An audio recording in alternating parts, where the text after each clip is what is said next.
하나님께서 오늘 우리에게 주신 말씀은 시편 23편 4절입니다. 시편 23편 4절, 우리 한 절 한 목소리로 우리 함께 읽겠습니다.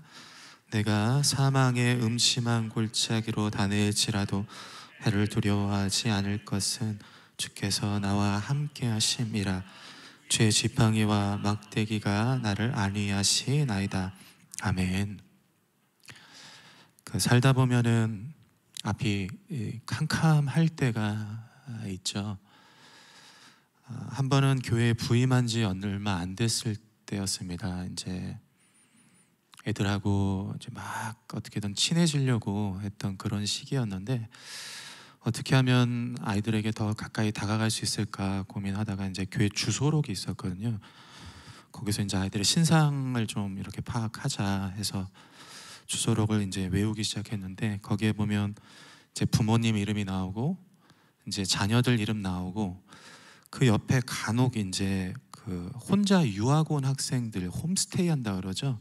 거기 있는 그 아이의 이름도 이렇게 적혀 있거든요. 그래서 이제 막 이렇게 외우고 나서 이제 아이들하고 다가가서 막 친한 척하고 그랬습니다. 하루는 형제 녀석이 교회 잘 나오고 해가지고 이제 다가갔죠. 그래서 학교는 어디 다니는지, 뭐 둘의 나이 차이는 어떻게 되고, 좀 교회 다니는 건 어떤지 막 묻다가 문득 이제 주소록에 있던 이 아이들 두 학생이죠. 학생 옆에 이름이 하나 더 있던 게 기억이 나가지고 제가 이제 이제 아는 척하면서 물었죠. 근데 이름을 불러가면서 걔는 어디 갔냐 이렇게 했더니 이제 학생이 그러더라고요. 저희 할머니인데요. 진짜 그 짧은 순간에 너무 막막하더라고요. 그래가지고 막 사정사정해서 제발 부모님한테는 얘기하지 말아줬으면 좋겠다. 내가 그런 게 아니라 원래 주소록에 막 변명을 하면서 막 그랬던 기억이 있습니다. 그래 한두 주 정도는 되게 불안했던 것 같아요. 이거 나 잘리는 거 아닌가? 뭐 그런 생각이 들었었을 때가 있습니다. 살다 보면은 뭐 막막한 상황이 오잖아요. 야, 이거 어떻게 해야 되냐, 도대체 뭘 어떻게 해야 될지 모르겠다 하는 그런 상황이 찾아옵니다. 다윗은 이를 사망의 음침한 골짜기라고 표현을 합니다. 필립 켈러가 쓴 양과 목자에 보면은 이 골짜기에 관한 이야기를 들려줍니다.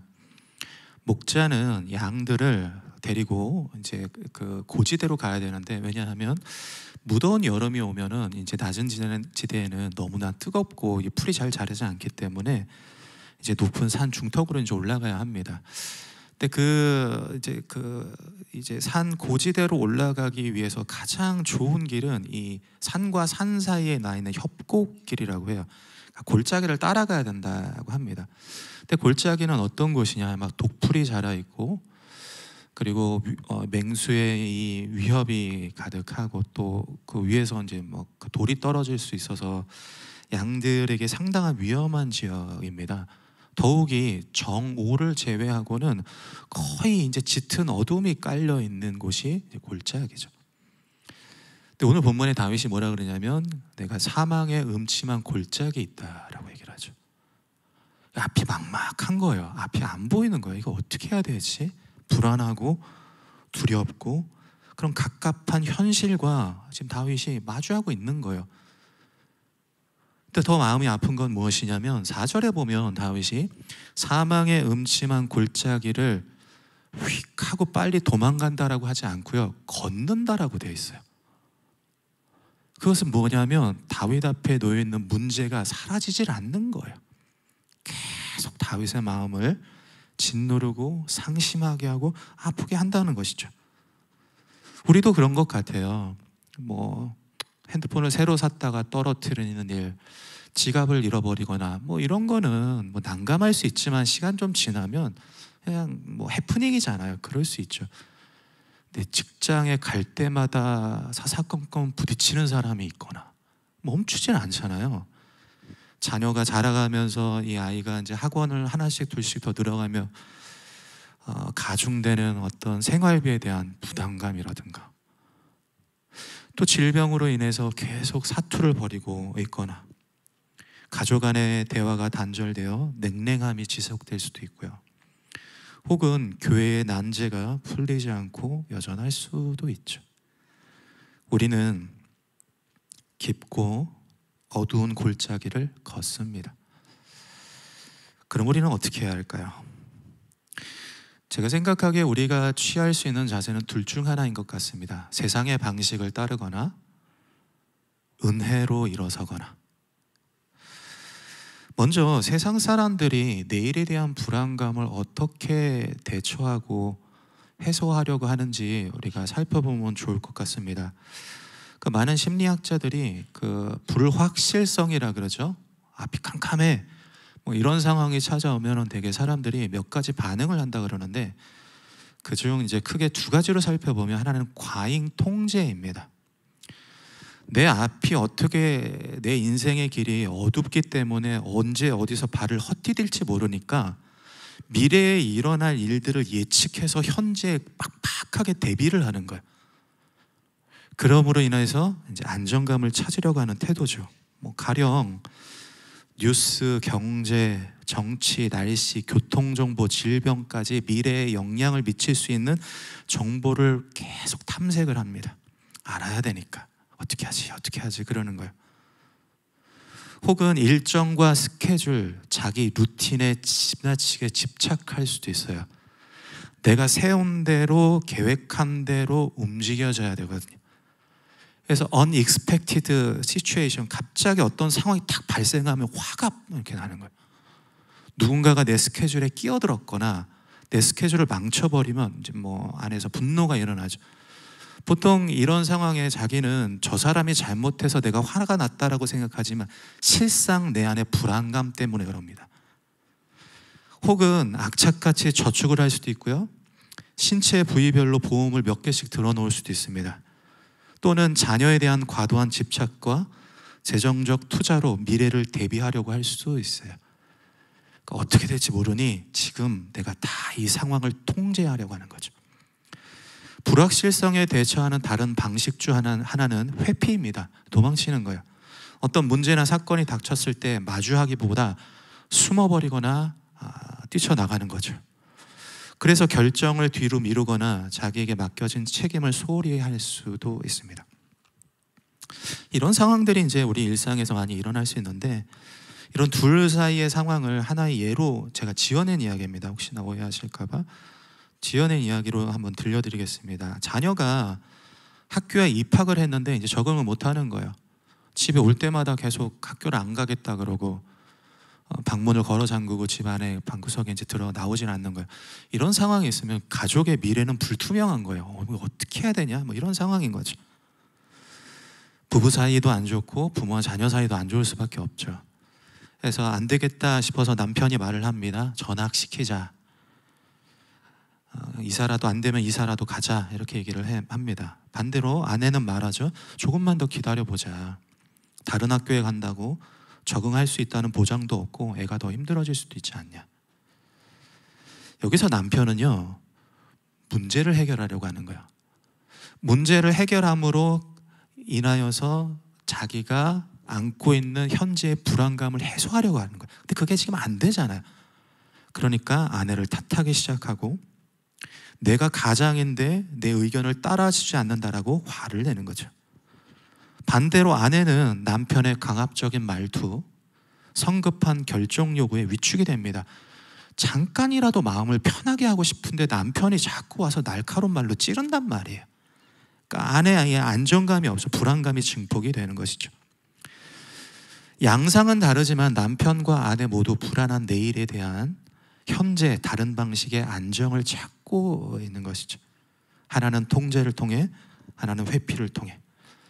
이대로 내버려두면 어떻게 되겠습니까?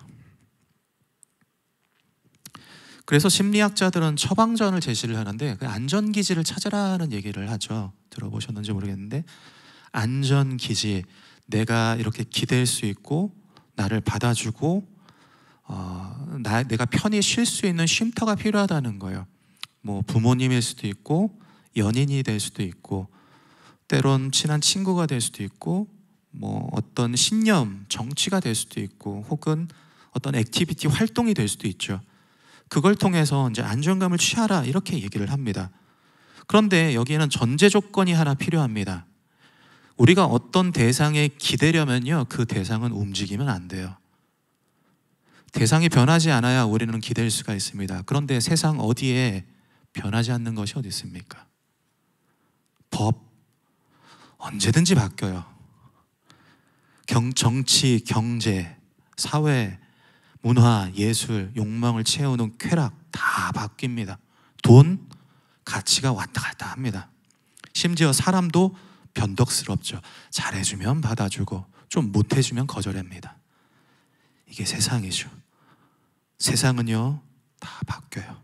그래서 우리가 기댈 곳이 없습니다. 그러나 변하지 않는 분이 한 분 계시죠.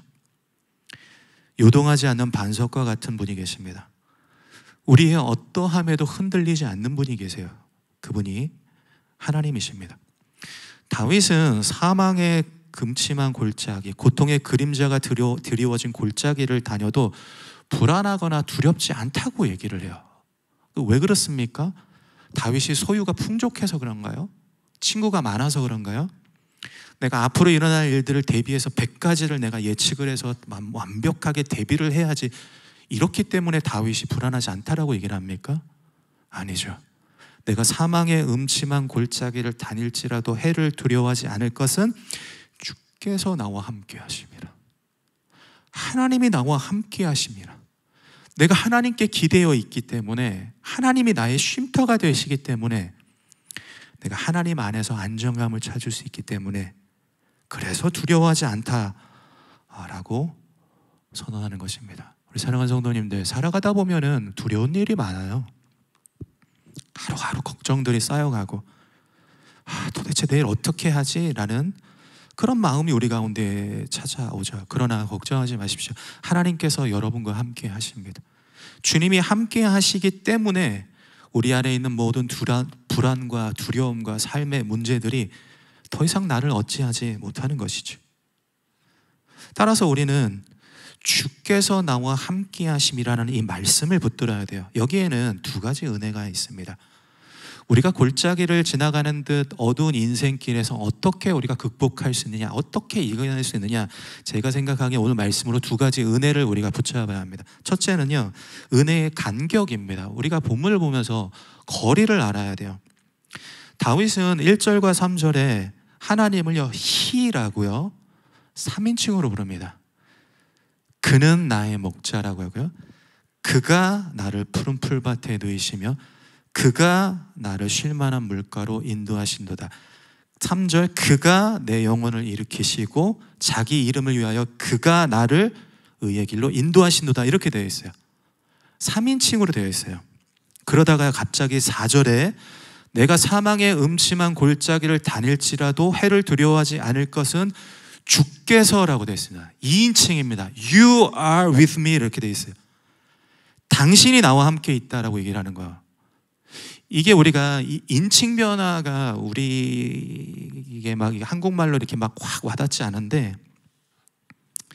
좀 쉽게 이렇게 설명해드릴, 꼭 맞는 건 아닌데 이렇게 설명드리면 좋을 것 같아요. 제가 아내를 처음 만났을 때 아내는요 많은 사람들 중에 하나였어요. 그 사람이었어요. 그녀였습니다. 그러다가 2003년 12월 7일 첫눈 오는 날 밤 인천 문학경기장 앞에서 제가 고백하는 순간 부끄럽네요. 제가 써놓고도 부끄러울 것 같은데, 근데 진짜 부끄럽네요. TMI이긴 한데 어쨌든 제가 거기에서 제 아내에게 이제 고백을 한 순간, 이 사람은요 그 사람이나 그녀가 아니고요, 고백하는 그 순간 내 사람이 되는 거예요. 내 거예요. 내 사람이, 나의 사람이죠. 다윗이 시편 23편 전체에서 하는 맥락에서 그 하나님을 하는 호칭을 보십시오. 하나님을 1절에서 3절 그라고 불러요. 하나님에 대해서 말을 해요. 하나님이 이런 분이시다, 하나님이 저런 분이시다라고 얘기를 하다가 4절에서 사망의 음침한 골짜기에서 당신이라고 불러요. 주라고 불러요. 마치 하나님을 앞에다 두고 얘기를 하고 있단 말이에요.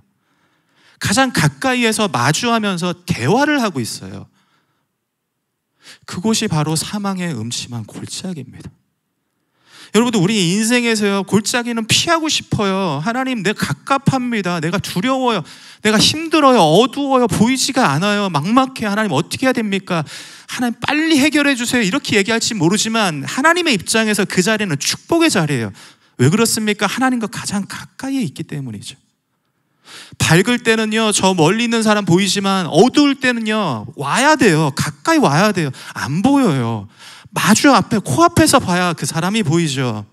마찬가지로 어두운 인생의 골짜기를 지나갈 때 하나님이 우리와 가장 가까이 계신다는 거예요. 하나님이 우리에게 가장 가까이 다가오시는 자리가 골짜기라는 것이죠. 성경에도 보십시오. 야곱이 언제 하나님을 만납니까? 그가 거부가 되고 라반의 집에서 자기 소유가 풍족해지고 아니죠. 아버지도 속이고 형도 속이고 지팡이 하나 들고 무일푼으로 목숨 부지하여 도망쳤죠. 베델 들판에서 거지처럼 처량하게 돌베개 베고 자다가 거기서 하나님 만난 거예요. 뭐라고 고백합니까? 여호와께서 과연 여기 계시거늘. 다 무너진 자리, 인생의 밑바닥, 처절한 고통의 자리에 하나님께서 찾아오셨다라고 얘기를 하죠. 그리고 나서 하나님은 어떻게 부릅니까? 아브라함의 하나님 아니죠. 이삭의 하나님 아니죠. 나의 하나님이라고 부릅니다.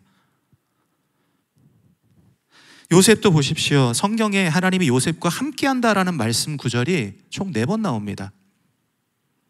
어디에서 그렇게 성경이 기록하고 있습니까? 총리가 되고 난 다음일까요? 아니에요. 그가 보디발의 집에 노예로 있을 때 2번 하나님이 그와 함께 하신다. 그가 차디찬 감옥에 내던져졌을 때 2번 하나님이 함께 하신다라고 얘기했어요. 뭘 말하고 있습니까? 요셉의 인생의 절망을 거닐 때 하나님은 요셉과 결코 떨어지지 않았다라고 확인시켜주고 있는 거예요. 골짜기에서 하나님 우리에게 가장 가까이 다가와 주십니다. 이 진리를 믿으면요 더 이상 불안하지가 않아요. 이 믿음이 필요한 거예요. 이 확신이 필요한 거고 이 은혜가 우리의 삶에서 경험되어져야 하는 것이죠. 하나의 이야기를 들려드리겠습니다. 제가 그 이야기를 듣고 참 좋다 했던 이야기인데, 모래 위에 4개의 발자국이 걸어갑니다. 하나는 나의 2발이고 다른 하나는 하나님의 2발이죠. 그러다가 시련이 갑자기 탁 닥쳐요. 발자국 2개가 사라집니다. 어두컴컴한 인생을 거닐 때 우리의 마음을 정작 아프게 하는 것은요 역경 때문이 아니고 하나님이 없다라고 느껴지는 거예요. 도대체 어디 계시냔 말이에요. 아니 내가 이렇게 처절하게 힘들고 죽어가고 있는데 하나님 지금 뭐 하고 계시냔 말이죠. 하나님 정말 살아계십니까? 하나님 나를 사랑하기는 하십니까? 하나님 도대체 어디 계세요? 그렇게 하염없이 울며 소리칠 때 그곳에서 하나님은 귓가에 말씀하시죠. 내가 너를 업고 있지 않냐. 사랑하는 성도님들, 내일이 보이지 않습니까? 인생길이 막막하십니까? 여전히 두려우십니까? 뭘 어떻게 해야 할지 모르겠습니까? 우리에게 믿음이 필요한 거예요. 하나님이 가까이 계신다. 하나님이 함께 하신다. 하나님이 나를 도우신다. 그 은혜로 끝까지 버티고 견뎌낼 수 있기를 예수님의 이름으로 축복합니다. 둘째는 선포의 은혜입니다. 4절에 다윗이 주께서 나와 함께 하심이라라고 한 말은 선포예요. 누가 하게 하셨냐? 하나님이 하게 하셨습니다. 진 에드워드가 쓴 세왕 이야기를 쓴 진 에드워드가 주님은 전부이십니다라는 책에서 시편 23편을 묵상하며 어떻게 하나님을 만났는지 그 이야기를 서술해주고 있어요. 처음에 이 작가가 그 시편 23편을 가지고 계속 묵상을 하다가 이게 기도가 됐대요. 하나님 나의 목자가 되시옵소서. 하나님 나를 푸른 풀밭에 누이게 하시옵소서. 나를 소생시키시옵소서. 이렇게 계속 묵상하고 기도하다가 그게 하나님의 음성으로 들려줬대요. 나는 너의 목자다. 내가 너를 푸른 풀밭에 누이게 하며 내가 너를 인도할 것이다. 아마 오늘 본문 말씀에 이 다윗이 사망의 음침한 골짜기를 지날 때 주께서 나와 당신이 나와 함께 하신다라고 한 이 고백은요, 하나님께서 주신 말씀일 겁니다. 그리고 그 하나님께서 주신 말씀을 그 입으로 선포하는 거예요. 주님이 나와 함께 하십니다. 당신이 나와 함께 하십니다. 이렇게 말할 수 있는 근거가 어딨냐면 구약 성경에서요, 하나님을 향해 당신이 나와 함께 하십니다라는 구절은요, 여기밖에 없습니다. 다윗만 했어요. 성경에 보면 하나님 함께 하신다라는 내용들이 있죠. 성경 기자가 기술을 하고요, 요셉과 함께 했다라고, 혹은 하나님께서 여호수아와 같이 내가 너와 함께 할 것이다라고 이야기를 하죠. 극히 드물게 이 여호수아가 정탐을 갔다가 돌아와서 백성들을 향하여 하나님이 우리와 함께 하신다라고 호소를 하죠. 이것은 하나님을 향한 고백과 선포가 아니고 사람들에게 호소를 하는 거예요. 즉 무엇이냐면 구약 성경 전체에서 하나님 당신이 나와 함께 하십니다라고 말한 것은 다윗밖에 없고, 구약 성경으로 보면 함부로 하나님이 함께 하신다라고 말할 수 있는 사람이 없다는 거예요. 여러분, 다윗과 같은 사람이 어디 있습니까? 우리도 마찬가지예요. 우리가 본문을 보면서 그래, 인생이 어두울 때 다윗처럼 외치자, 주님 나와 함께 하신다. 이게 안 된다는 거예요. 원래 우리가 다윗과 같나요? 우리의 신앙이 다윗만큼 좋은가요? 우리가 영성이 깊어서 사울과 같은 그 원수를 우리가 용서할 수 있습니까? 우리가 다윗처럼 하나님을 위해 인생을 포기할 그런 결단이 우리에게 있나요? 우리는 다윗만큼 못합니다. 우리는 다윗이 아니에요. 그러면요, 우리는 하나님을 향해 주께서 나와 함께 하십니다라고 고백 자체를 할 수가 없어요. 근데 하나님께서 우리에게 은혜를 베푸시죠. 그 이름이 임마누엘입니다. 마태복음 1장 23절, 보라, 처녀가 잉태하여 아들을 낳을 것이요 그의 이름은 임마누엘이라 하리라 하셨으니 이를 번역한즉 하나님이 우리와 함께 하신다. 하나님이 우리와 함께 하신다. 바꾸어 말하면 하나님이 나와 함께 하신다라고 우리가 선언을 할 수 있는 거예요. 누구를 통해서? 임마누엘을 통해서. 그분이 누구십니까? 예수 그리스도시죠. 그 이전 구절을 보십시오.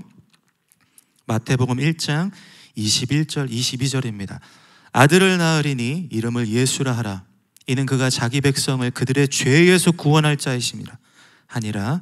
이 모든 일이 된 것은 주께서 선지자로 하신 말씀을 이루려 하심이니 이르시되 23절입니다. 보라, 처녀가 잉태하여 아들을 낳을 것이요 그의 이름은 임마누엘이라 하리라 하셨으니 이를 번역한즉 하나님이 우리와 함께 계시다. 우리가 어떻게 하나님을 향해 당신이 나와 함께 있습니다라고 선포할 수 있습니까? 우리가 잘해서 그렇습니까? 우리가 믿음이 대단해서 그런가요? 우리가 목소리가 커서 그런가요? 아니죠. 예수 그리스도 때문에 그런 거예요. 십자가의 능력은요, 우리를 모든 죄에서 구속하여 주시는 능력일 뿐만 아니라 십자가는 우리가 처량한 우리의 삶의 여정 가운데, 골짜기를 지나가는 것 같은 우리 인생의 여정 가운데 하나님이 나와 함께 하십니다라고 선포할 수 있는 능력이 되는 거예요. 십자가에서. 그것이 예수 그리스도께서 죽으신 또 다른 이유입니다.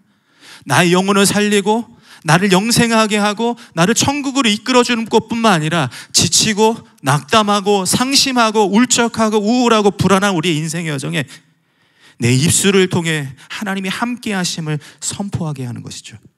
오늘 본문을 이런 맥락에서 보면 다윗이 사망의 음침한 골짜기를 지나 주께서 나와 함께 하심이라고 외치는 것은 다윗의 후손으로 오신 예수 그리스도께서 십자가의 죽음의 골짜기를 지나 우리로 하여금 주께서 나와 함께 하심이라고 선언할 수 있는 은혜를 베푸신 거죠. 우리는 그리스도 안에서 하나님의 함께 하심을 선언할 수 있습니다. 그러므로 인생이 캄캄할 때 외치셔야 돼요. 능력이에요. 주님이 나와 함께 하신다. 선포는 특권입니다. 그것이 곧 하나님의 능력이죠. 시편 145편 4절입니다. 대대로 주께서 행하시는 일을 크게 찬양하며 주의 능하신 일을 선포하리로다. 하나님께서 무슨 일을 하시는지, 하나님께서 어떻게 능력을 베푸시는지 외치래요. 시편 103편 1절도 보십시오. 내 영혼아 여호와를 송축하라. 내 속에 있는 것들아 다 그의 거룩한 이름을 송축하라. 영혼을 향해서 외치라는 거예요. 그 선포의 내용이 무엇입니까?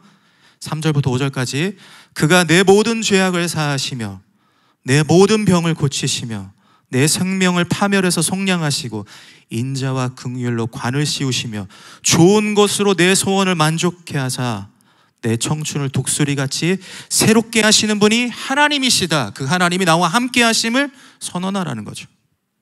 그것이 능력이라는 것입니다.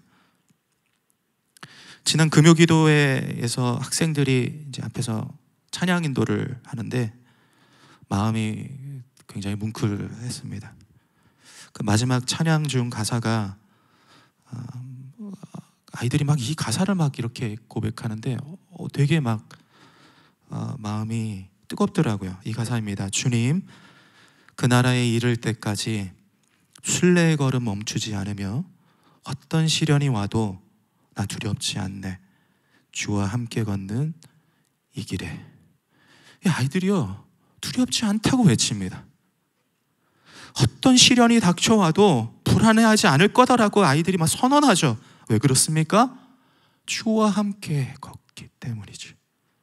아이들이 막 눈을 감고 손을 들고 찬양하는데, 선포하는데 이 애들이 안 될 수가 있겠습니까? 하나님께서 가만히 두시겠어요? 이 아이들을? 하나님께서 붙들어 그 말씀을, 그 선포를 삶에서 기적으로 나타나게 하시겠죠. 우리 사랑하는 성도님들, 그리스도께서 십자가로 주신 선포가 삶의 능력이 되게 하십시오. 능력은요 사용하라고 주신 것입니다. 하나님이 어떤 분이신지를 그분이 나와 떨어지지 않고 동행하고 계심을 만방에 알리십시오. 우리 젊은이들 입시와 취업 준비 때문에 얼마나 스트레스 받고 아픕니까? 제가 어떤 간증을 들으니까 수백 번 떨어지는 분도 계시더라고요. 크리스천 간증을 하는데 외치는 거예요. 그냥 여호와 하나님이 나와 함께 하신다. 여호와라는 이름이 무엇입니까? 모든 것이 하나님의 설계 안에 있다는 말이에요. 내 삶이, 내 인생의 여정이 여호와 하나님이 안에 있기 때문에 하나님께서 나를 이끌어 주실 것이다 라는 선포예요. 여기저기 질병으로 고통받는 분들, 공황장애나 우울증으로 신음하는 분들, 또 사랑하는 가족이 병상에 누워 계시는 분들 선포하는 거예요. 상심한 자들을 고치시고 그들의 상처를 싸매는 하나님, 그 하나님이 나와 함께 하신다라고 외치는 거죠. 직장 생활하면서 얼마나 상처를 많이 받습니까? 사람과의 관계에서 서운한 감정이 들고 마음이 상심한 분들 선포하는 거예요. 하나님이 나와 함께 하셔서 나를 지키시고 보호하시기 때문에 나 상처받지 않을 거다. 공표하는 거죠. 사업이 실패하고 금전적으로 어려움을 겪는 분들, 생계가 막막한 분들 선언하십시오. 땅의 소산으로 100배 결실하게 하시는 하나님, 당신이 나와 함께 하십니다. 그러니 나는 두렵고 불안하지 않을 것입니다. 가족 안에 불화가 있고 교회 문제로 씨름하는 분들 화평하게 하시는 하나님이 나와 함께 하신다. 모든 것을 하나님께서 이루시고 일으키시고 새 힘을 주실 것이다 라는 그 하나님을 선포하고 외치는 것입니다. 우리가 선언하면 하나님의 능력이 될 것입니다. 다윗은 시편 23편 4절에 내가 사망의 음침한 골짜기를 다닐지라도 라고 고백합니다. 원어로 보면 through라고 되어 있습니다. 즉 통과해서 지나가는 거예요. 여러분의 마음을 갑갑하게 하는 일들 지나갈 것입니다. 언젠가 이 날을 회상하며 웃는 날이 올 거예요. 그러니 골짜기를 거닐 때에 지치지 마시고 버티시고 믿음으로 담대하게 선포하십시오. 하나님, 당신이 나와 함께 하십니다. 기도하겠습니다. 하나님, 우리의 삶이 푸른 풀밭과 쉴만한 물가와 같으면 좋은데 때론 깊은 골짜기를 지나는 것 같이 무섭고 불안하고 마음이 아프고 힘들고 그런 고난의 여정이 우리 가운데 있음을 우리가 보게 됩니다. 그래서 우리는 지칠 때가 있고 낙담할 때가 있고 참 이거 어떻게 해야 하냐라고 포기할 때가 있는데, 하나님은 말씀하십니다. 그게 축복이라고. 왜냐하면 하나님이 가장 가까이 계시기 때문에, 하나님이 우리에게 가장 가까이 다가오시기 때문에 그 자리가 축복된 자리라고 말씀하십니다. 하나님 사망의 음침한 골짜기를 지나갈 때 하나님이 우리와 함께 하심을 우리가 믿음으로 깨닫고, 나아가 그리스도로 말미암아 하나님이 나와 동행하신다라고 선포함으로 우리 인생의 여정의 그 골짜기를 넉넉히 승리하며 지나갈 수 있는 우리 하나님의 사람들 되게 하여 주시옵소서. 예수님의 이름으로 기도합니다. 아멘.